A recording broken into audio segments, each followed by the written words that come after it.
KPBS On Demand is supported by UC San Diego's Art Power, presenting cellist Joshua Roman, performing from his album Immunity, alongside music by J.S. Bach and more, Sunday, June 22nd at UC San Diego's Epstein Family Amphitheater. Reserve your tickets at artpower.ucsd.edu. Good morning. I'm Eric Anderson filling in for Debbie Cruz. It's Tuesday, July 26th. Conversion therapy in Baja California. More on that next, but first, let's do the headlines. Gas prices keep falling. The average price of a gallon of regular gasoline in San Diego County dropped to $5.69 yesterday. So if you're filling up a 15-gallon tank, you're spending about $85. That's $9 less than it was a month ago. But the price is still not anywhere close to cheap. This time last year, the average price was $4.32 a gallon, which means filling that 15-gallon tank cost $20 less than it does today. Efforts to find housing for homeless seniors in San Diego County took a step forward yesterday. National Corps and its partners broke ground on 73 supportive apartment homes in San Diego's Nestor neighborhood. The apartments are for seniors 55 and older. They'll be built on property owned by the Nestor United Methodist Church. The Nestor Senior Village will include a community room and private offices for case management. As downtown San Diego cleans up from Comic-Con, businesses say they also cleaned up financially.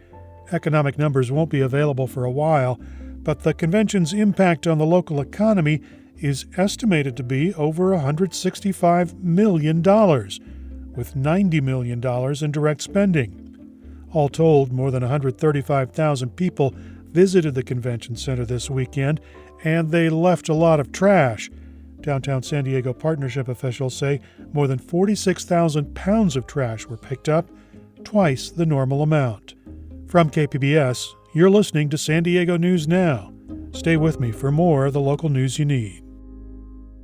KPBS On Demand is supported by Splatero, helping homeowners pay off debt by offering streamlined access to your home's equity with no additional monthly payments or new debt. Splatero provides a lump sum of payment in exchange for a share of your home's future value. Pre-qualification is available at splatero.com.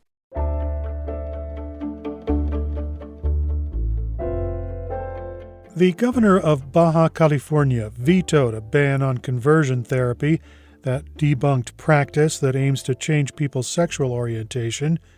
KPBS border reporter Gustavo Solis says the region's gay rights activists are now fighting back. The memories remain raw for 27-year-old Benjamin Sanchez. As the teenage son of a pastor in an ultra-Christian community of Tijuana, his sexual identity was considered a sin.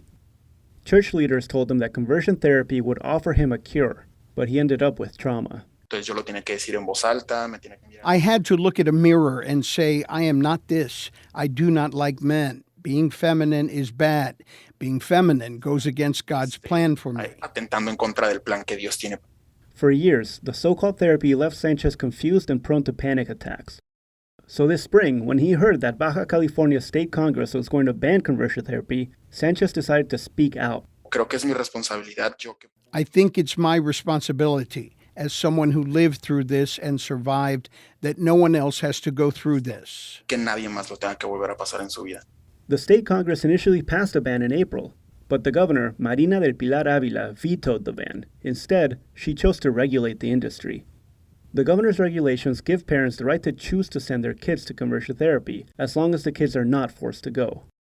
Activists have quickly pointed out that several international medical groups, including the American Psychological Association, have debunked conversion therapy as a dangerous pseudoscience. Ya hay muchas instituciones, tanto a nivel nacional como a nivel internacional y global, que han marcado y mencionado que no son válidas, no funcionan, dañan, son contraproducentes, generan estigmas, generan traumas. That was Cesar Espinosa, the director of COCUT, a Tijuana-based LGBT rights nonprofit. He says studies have shown that conversion therapy does more harm than good. California banned the practice for minors in 2012, partly because experts say that people subjected to conversion therapy end up with higher risks of suicidal behavior. Ilan Meyer of the UCLA Williams Institute says that people who are exposed to conversion therapy are more likely to suffer from several medical conditions. That could lead to suicide attempts, depression, anxiety, substance use disorders, and a range of mental health problems. Shortly after the governor announced her regulations, COCUT filed a lawsuit seeking to keep the original ban, the one passed by Baja California Congress. Sanchez and other advocates say that regulations create a massive loophole because most of the people in conversion therapy are minors who have been manipulated by their parents and churches into going to conversion therapy. I would have told them, yes, I want to be here because this is right. I don't want this in my life, and I don't want to be gay. Sanchez says that as a teenager, if anyone had asked him if he chose to go to conversion therapy, he would have said it was his idea. Gustavo Solis, KPBS News.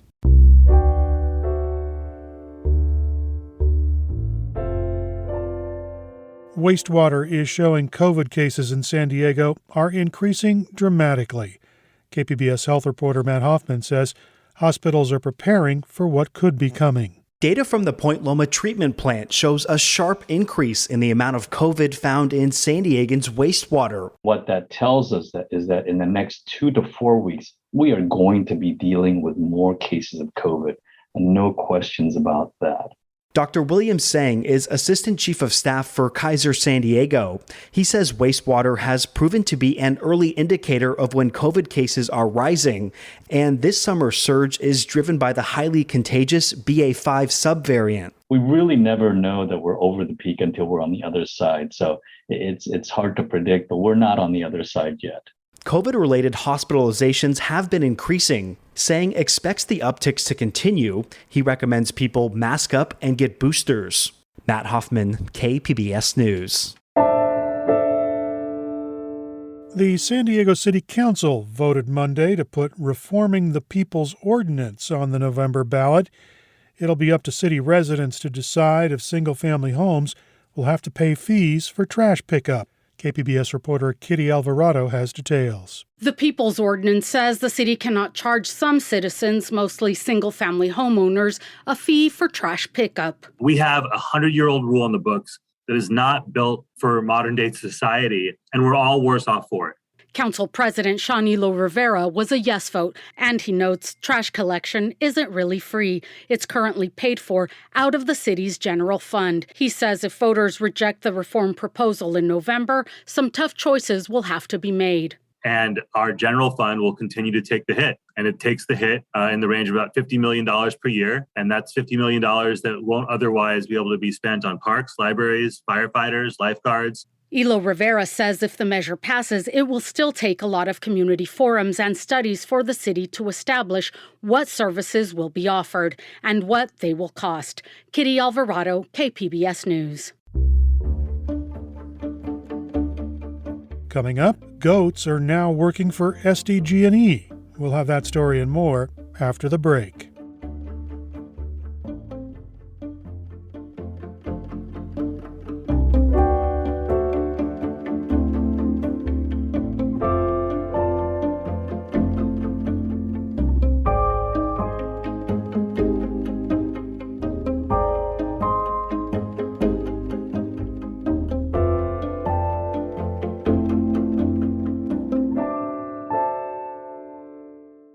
KPBS On Demand is supported by Latino Legacy Foundation, presenting their Storyteller series, Reach for the Stars with Ellen Ochoa, the first Latina astronaut, former NASA director, and San Diego native, Sunday, June 29th. More at latinolegacyfoundation.org.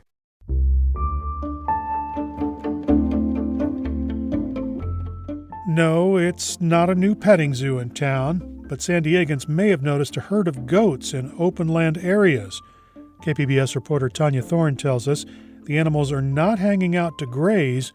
The goats are actually working for San Diego Gas and Electric.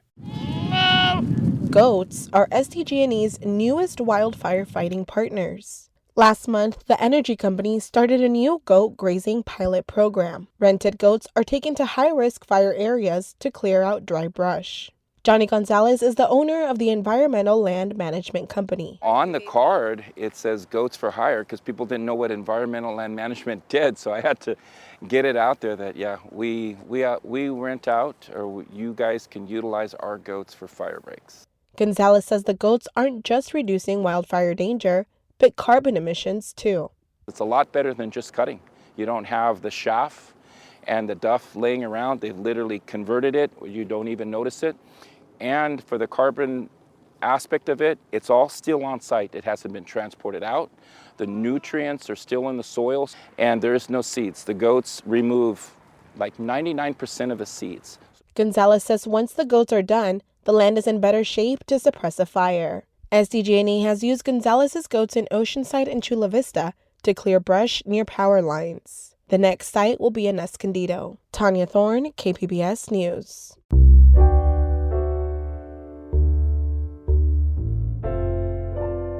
About a dozen San Diego high school students spent the past week becoming robot inventors.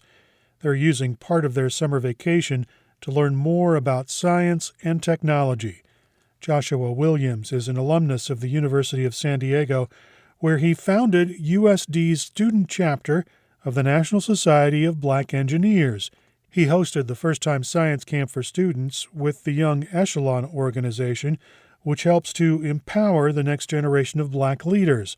Students spent the week designing their own robots using their cell phones to direct them to perform simple tasks. We'll introduce them to concepts like what is binary code, so they just know the foundation that all coding that is used is based upon, so that when they go out into the world in their future, they're ready to just dive right into it.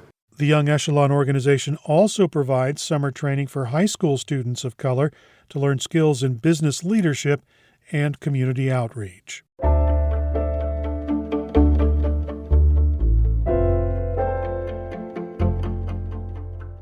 Comic-Con is over, but for some artists who attended the show and went to the portfolio reviews, their work may just be beginning.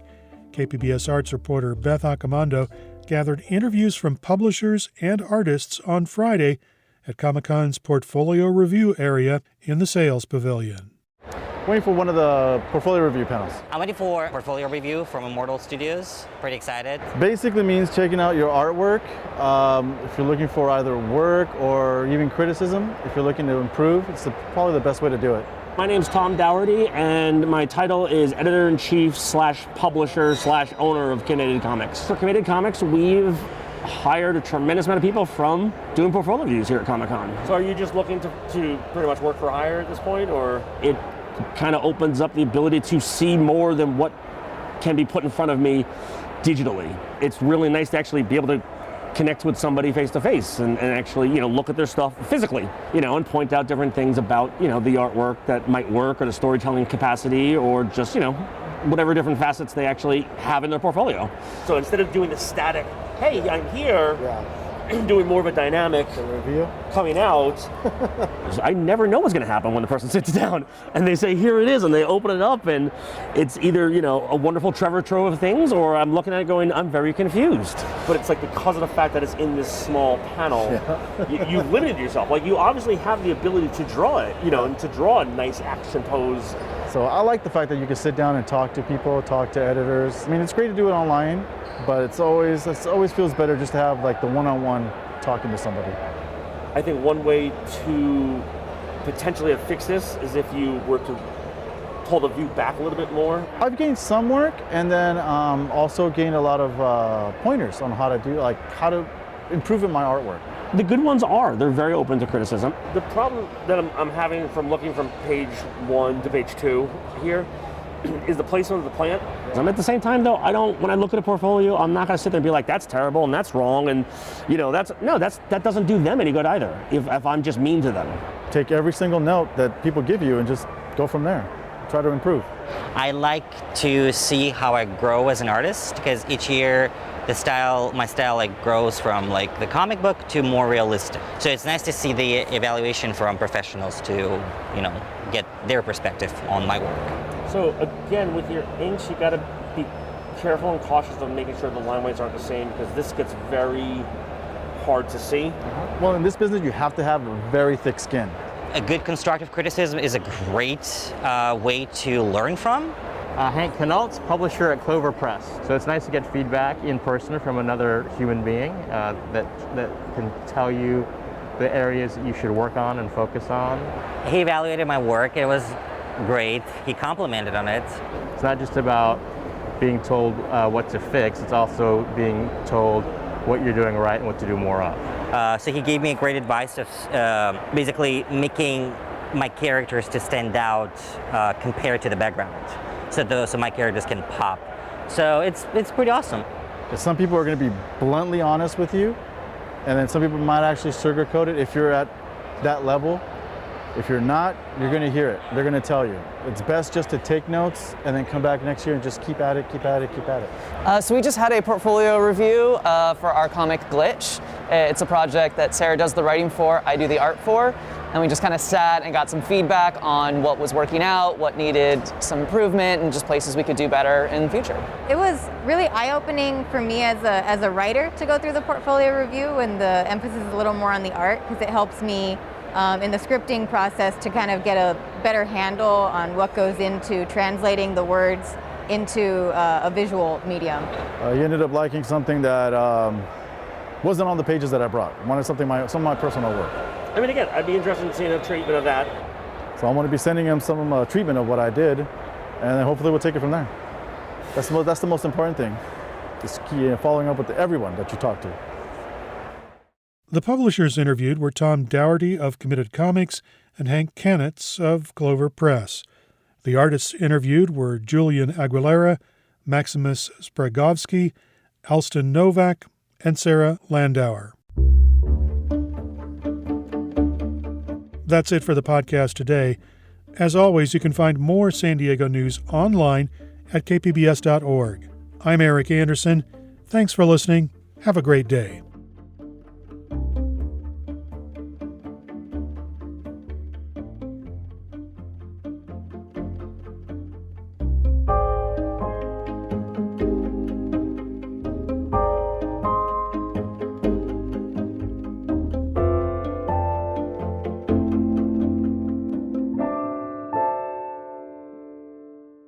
KPBS On Demand is supported by Latino Legacy Foundation, presenting their Storyteller series, Reach for the Stars with Ellen Ochoa, the first Latina astronaut, former NASA director, and San Diego native, Sunday, June 29th.